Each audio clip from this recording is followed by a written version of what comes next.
Guys, welcome back to my channel. So guys, आज की video में जो है वो हम लोग करने वाले हैं रचना सागर की क्लास 6 की बुक का ज्योग्राफी का चैप्टर नंबर 1 सॉल्व, जो कि है हमारा वंडर्स इन द स्काई।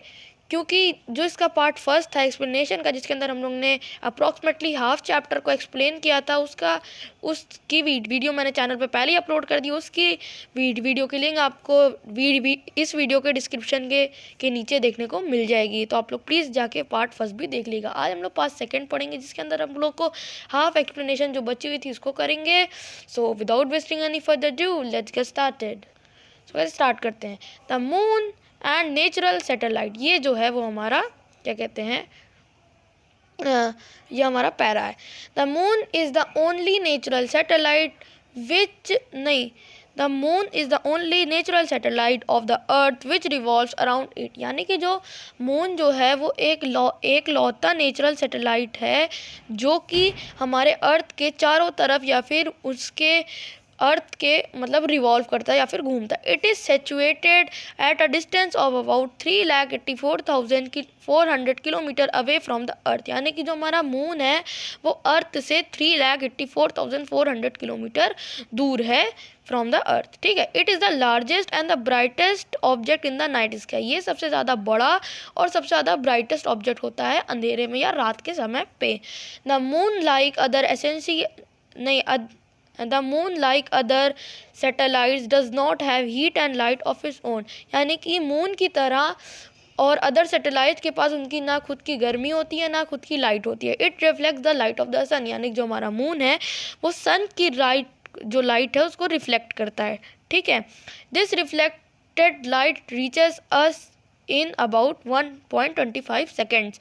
यानी जो ये लाइट है वो रीच कर लेती है हम लोग तक 1.25 सेकेंड्स में ओनली। ठीक है। तो ये एक फैक्ट भी आप कह सकते हैं। The moon revolves around the earth from west to east. यानी जो मून है वो अर्थ के वेस्ट टू ईस्ट रिवॉल्व करता है या फिर घूमता है। It takes 27 days and 8 hours to complete 1 revolution around the earth. यानी कि मून को अर्थ के चारों तरफ घूमने पे में 27 days and 8 hours लगते हैं टू कंप्लीट 1 revolution। फिर है it takes the same time to complete 1 rotation on it axis. यानी कि उतना ही समय लगता है उसको अपने एक्सिस, जो कि एक इमेजिनरी लाइन होती है, उस पर घूमने के लिए, जिसको आप कह सकते हैं ऑर्बिट पे एक तरह से। As a result we can see only one side of the moon from the earth. यानी कि हम लोग सिर्फ मून की एक साइड दे सकते हैं अर्थ से। ठीक है। क्योंकि उसकी अलग वो जो है वो आप कह सकते हैं एक बॉल की तरह होता है। तो बॉल अगर कोई ऐसे रखी हुई है बॉल, तो आप लोग इसका आगे वाला हिस्सा दे सकते हैं, इसका पीछे वाला हिस्सा आप लोग अर्थ से नहीं दे सकते। फिर एक इनसाइड बात है, इसको आप लोग जान लीजिए। ऑन 29 जुलाई 1969, ये तो गाइस मेरे हिसाब से तो आप सभी लोग को पता ही होगा कि ऑन 29 जुलाई 1969 जो Neil Armstrong an American astronaut from NASA USA became the first man to walk on the moon. यानी कि जो नील आर्मस्ट्रॉन्ग थे वो पहले व्यक्ति थे जिन्होंने 29 जुलाई 1969 को मून पे अपना कदम रखा था, जो कि थे नासा USA से, यूनाइटेड स्टेट्स ऑफ अमेरिका से थे। ठीक है। अब इसके नीचे है no life exists on the moon as there is no atmosphere. यानी कि मून पे जो है वो कोई भी तरीके की लाइफ नहीं जीती है, बिकॉज वहाँ पे कोई एटमॉस्फियर ही नहीं है, ना कोई ऑक्सीजन है वहाँ पे। सो कैसे लोग रहेंगे। The moon changes its shape eight intervals. यानी कि जो मून होता है वो अपनी शेप को चेंजेस करता है एट अ इंटरवल्स के हिसाब से, वो आगे हम लोग बताएंगे। When it is a full moon it is called Purnima. यानी कि जब फुल मून होता है तब उसको पूर्णिमा हम लोग कहते हैं हिंदी भाषा में या इंडियंस में। It is visible only 1 in the month। यानी कि पूरे महीने के अंदर सिर्फ एक दिन होता है जब हम लोग को फुल मून दिखता है, और उस दिन को हम लोग पूर्णिमा की रात या पूर्णिमा भी कहते हैं। ठीक है। A fortnight later, it is not seen at all. It is used. A new moon night is called Amavasya, when you cannot see the night sky because it is best if it is not cloudy। यानी कि हम लोग नया moon night में जब देखते हैं तो उसको अमावस्या की भी रात हम लोग कह देते हैं। जब आप लोग देखते हैं कि नाइट स्काई में कि क्या कहते हैं, नाइट स्काई इतना क्लाउडी नहीं है। ठीक है। Night sky best if it is not cloudy. ठीक है, उसको अमावस्या की रात भी कहते हैं, आप लोग ने बहुत सारे पिक्चरों में या फिर टीवी सीरियल्स में सुने होंगे। अब जो हमारा नेक्स्ट टॉपिक है वो है हमारा artificial satellites. In the sky there are man made satellite also, यानी कि हमारे आसमान के अंदर आर्टिफिशियल सैटेलाइट्स भी हैं और नेचुरल सैटेलाइट्स भी हैं। आर्टिफिशियल सैटेलाइट्स वो हो गई जिनको मैन ने बनाया, जो आर्टिफिशियली, जैसे फॉर एग्जाम्पल किसी मैन ने बनाया, और जो नेचुरल सैटेलाइट है वो नेचर से आई है या फिर नेचुरल है। ठीक है, they are called artificial satellite, यानी कि आसमान के अंदर बहुत सी मैन मेड यानी कि मानव जाति से बनाई गई भी सैटेलाइट्स हैं, जिनको हम लोग आर्टिफिशियल सैटेलाइट्स भी कहते हैं, जो कि डिज़ाइन करी जाती हैं बाय द साइंटिस्ट।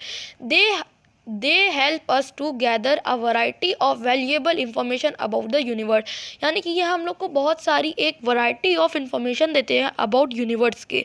सैटेलाइट्स को बहुत उससे मतलब क्या कहते हैं, बहुत उससे भेजा जाता है कोई रिसर्च के लिए, कि जो मतलब कुछ सैटेलाइट से पता लगाया जाता है कि अर्थ कितनी बड़ी थी। जैसे जो यहाँ पे लिखा हुआ है कि 3,84,400 किलोमीटर अवे है, तो ये एक कोई आर्टिफिशियल सैटेलाइट को भेजा गया था तभी उसने नापा। ये कोई ऐसे मतलब मन में नहीं आ गया कि 3,84,400 ही था। ठीक है, तो ये बात है। These are placed in orbits around the planets with the help of rockets, यानी कि ये लोग जो होते हैं these are placed, ये लोग को ऑर्बिट में भेजा जाता है प्लैनेट से with the help of rocket के अंदर इसको डाल के जब वो स्पेस पर चला जाता है तो रॉकेट के पार्ट हो जाते हैं। रॉकेट का जो मतलब सैटेलाइट उसमें निकल जाता है, जो बाकी का पार्ट रहता है वो स्पेस ही में, मतलब स्पेस इतना बड़ा है, यूनिवर्स इतना बड़ा है कि वो कहाँ जाता है वो तो पता ही नहीं। मेन जो काम था सैटेलाइट का वो एक फिक्स्ड जहाँ पे उसको जाना था वहाँ पे वो चली जाती है, वो टुकड़ों पार्टों में निकल जाती है।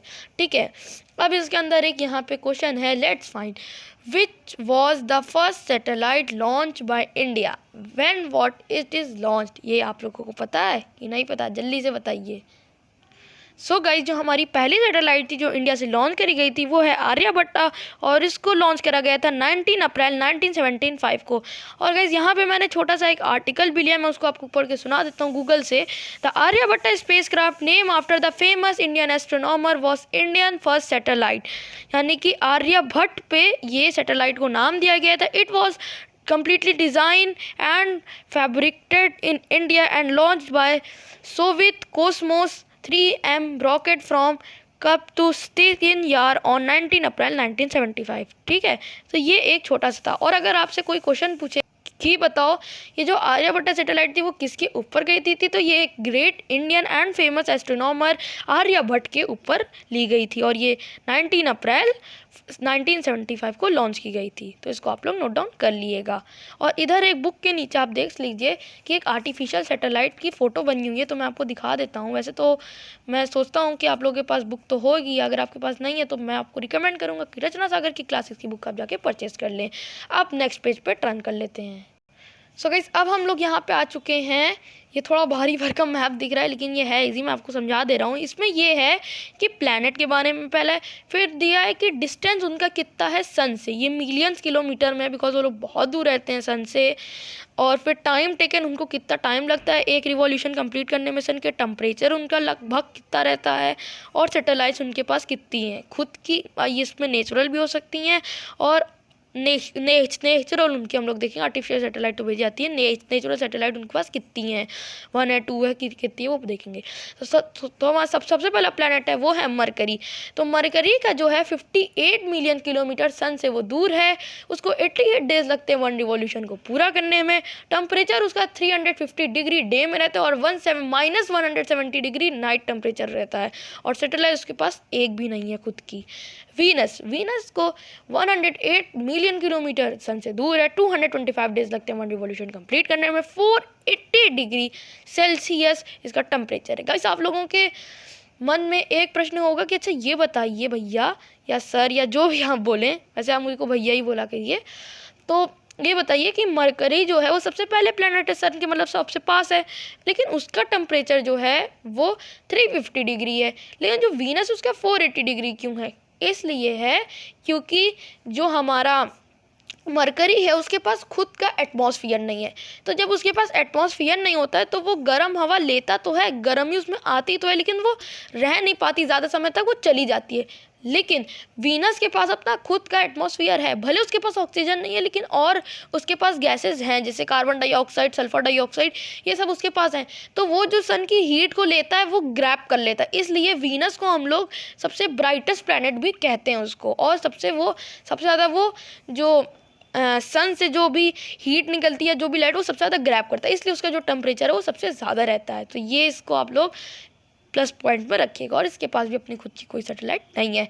अब आता है हमारा प्लैनेट और हम सबका प्लैनेट अर्थ का, जिसकी है 150 मिलियन किलोमीटर ये सन से दूर है, 365 डेज एंड 6 आवर लगते हैं। ये तो मेन पॉइंट है कि आप लोग इन सबका याद कर लीजिए। वैसे मेन इंपॉर्टेंट तो हमारे अर्थ ही का है, तो अर्थ का भी आप लोग याद कर लीजिए। 365 डेज एंड 6 आवर, वैसे तो आपको पता ही होगा, तभी हमारा एक साल होता है। अब जैसे 88 डेज मरकरी का एक साल हो गया, वीनस का एक साल, इसका एक साल, इसका एक साल, मतलब जितने यहाँ पे लिखे हैं, मतलब आप समझ लीजिए एक साल लगभग। जैसे हमारा इतने में होता है तो हमारा एक साल कंप्लीट होता है, ऐसा इंडिया में माना जाता है। फिर इसके 22 डिग्री अप्रॉक्सीमेटली होता है। देखिए 480 एंड 22 डिग्री में काफ़ी ज़्यादा फ़र्क आ चुका है। ठीक है गाइस, काफ़ी ज़्यादा इसमें क्या कहते हैं वो फ़र्क आ चुका है। और अर्थ के पास अपनी एक सैटेलाइट है प्यारी प्यारी, जिसका नाम है, आप सभी लोगों को पता होगा, मून। इसको हम लोग चंद्रमा या चांद या चांदा मामा जो भी कहते हैं।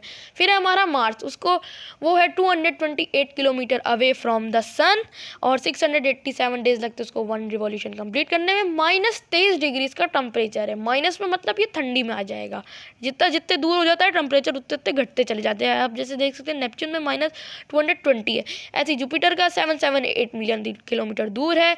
11.11 ईयर्स लगते हैं इसको 1 रिवॉल्यूशन कंप्लीट करने में। -150 डिग्री इसका टेम्परेचर है। और इसकी सैटेलाइट्स आप देखें, मार्स के बारे में बताना भूल गया, 2 होती हैं। और इसके आप देखें 67 इसके पास सैटेलाइट्स हैं, नेचुरल वो भी, तो ये एक बहुत बड़ी बात है।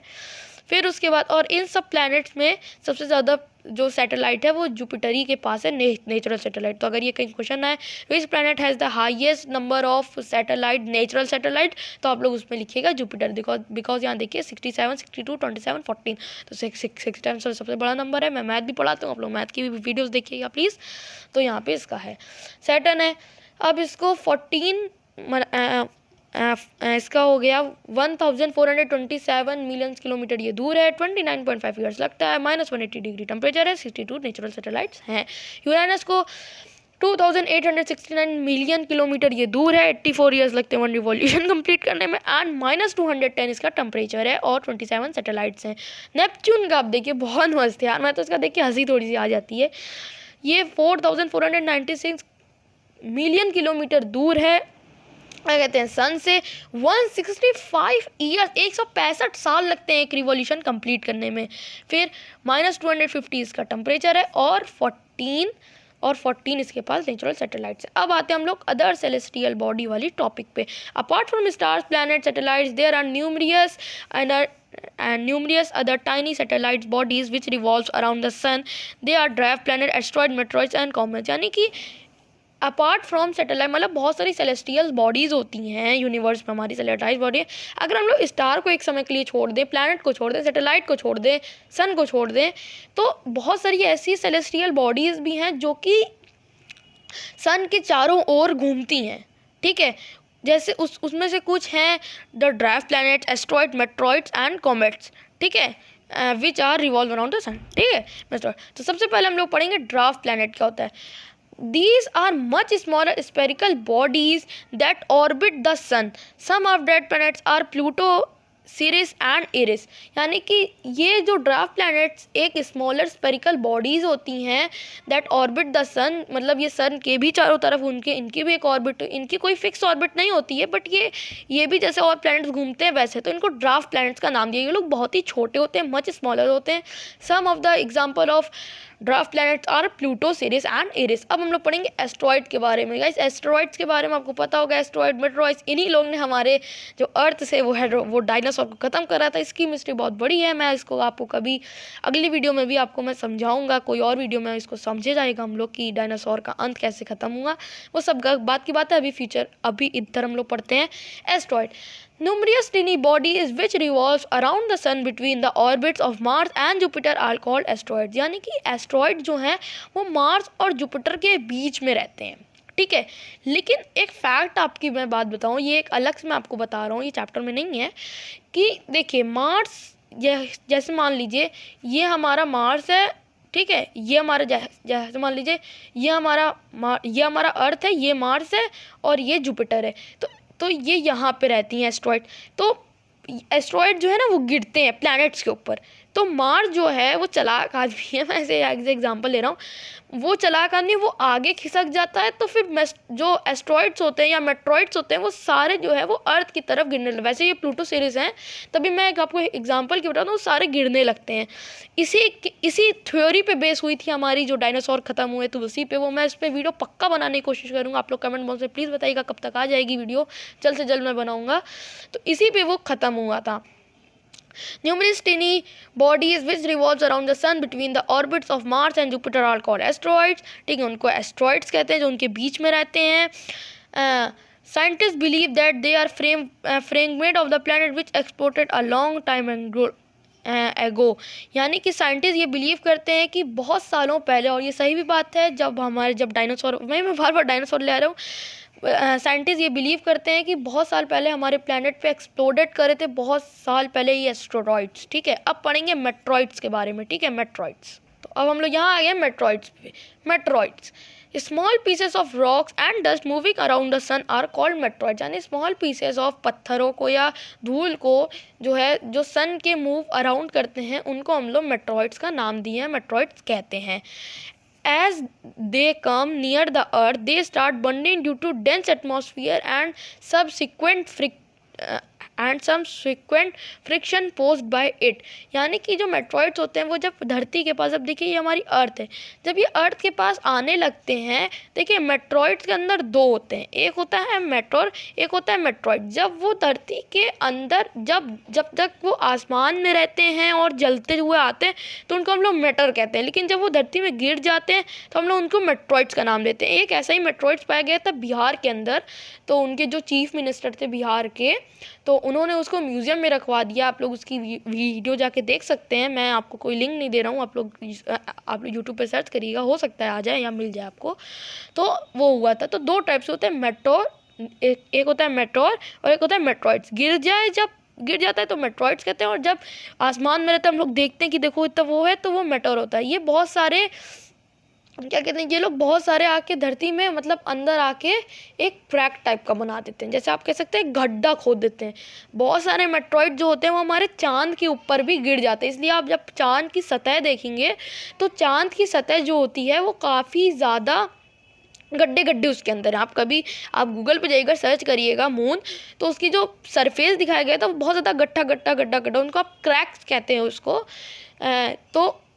तो ये एस्ट्रॉइड और मेट्रॉइड जब गिरते हैं चांद के ऊपर, जैसे हमारा जो अर्थ है उसके चारों तरफ चांद घूमता है, तो कभी संजोग से अगर कभी आ जाता है, संजोग माने कभी कधार अगर आ जाता है तो उसके ऊपर वो लोग गिर जाते हैं और धड़ाधड़ गिरते रहते हैं। इसलिए गिरते हैं क्योंकि जो चांद है उसके पास भी एटमॉस्फेयर नहीं है, चांद के पास भी कोई एटमॉस्फेयर नहीं है। हाँ, कुछ लोग कहते हैं नील आर्मस्ट्रांग गए थे तब कैसे वो जिंदा रहते, इसलिए वो लोग जिंदा रहे बिकॉज वो लोग अपने तैयारी करके गए थे, ऑक्सीजन लेके गए थे, इसलिए वो लोग वहाँ पे सर्वाइव कर पाए थे। ठीक है गाइस, फटाफट से आप इसको फटाक से क्लियर करा देते हैं। As they come near the earth they start burning due to dense atmosphere and subjected the friction by posed by it. के तो गाइस मैंने बता दिया कि जब वो लोग धरती के पास आते हैं वो लोग जलने लगते हैं, क्योंकि एटमॉस्फेयर उनको डेंस एटमॉस्फेयर, मतलब जिस एटमॉस्फेयर में वो लोग रहते हैं और वो मतलब वो लोग इतने स्पीड से आते हैं कि वो लोग जलने लगते हैं। They cause a flash of light as they fall, जिनको हम लोग शूटिंग स्टार भी कहते हैं। जैसे लोग कहते नहीं है कि टूटते तारे में अगर मन्नत मांगोगे तो पूरी हो जाएगी, तो ये सब बात होती है। ये सब को अपार्ट फ्रॉम इट हम लोग स्टडी पे फोकस करते हैं। मैं बीच बीच में थोड़ी ऐसी भी चीज़ें ले आता हूँ, मुझको खुद ही अच्छी लग रही तो मैं थोड़ा ले आता हूँ। ठीक है, अब यहाँ पे आते हैं। Come near the sun they glow, जब वो लोग सूरज के पास आते हैं तब वो लोग ग्लो करने लगते हैं। They often take several years to complete their orbits, therefore we can see only after many years. यानी हम लोग कॉमेट्स को डेली नहीं देखते कि अरे आज निकला, अरे कल नहीं निकला था यार, आज निकला। बहुत साल लगते हैं, क्योंकि वो लोग ऑर्बिट के पूरा जब हो जाता है उनका, जब वो लोग कंप्लीट कर लेते हैं उनको बहुत साल लगते हैं, तभी इसलिए हम लोग उनको कभी कदार देखते हैं मैनी ईयर्स के बाद। अब पढ़ते हैं हम लोग फटाफट से comets. Objects which revolves around the sun in long elliptical orbits are called comets. यानी कि जो ऑब्जेक्ट जो सन के चारों मतलब जो सन के चारों तरफ रिवॉल्व करे एक इलिप्टिकल ऑर्बिट, उनकी कोई ऑर्बिट होती नहीं है बट वो लोग एक फिक्स्ड पाथ आप कह सकते हैं उसमें घूमे, उनको कॉमेट्स कहते हैं।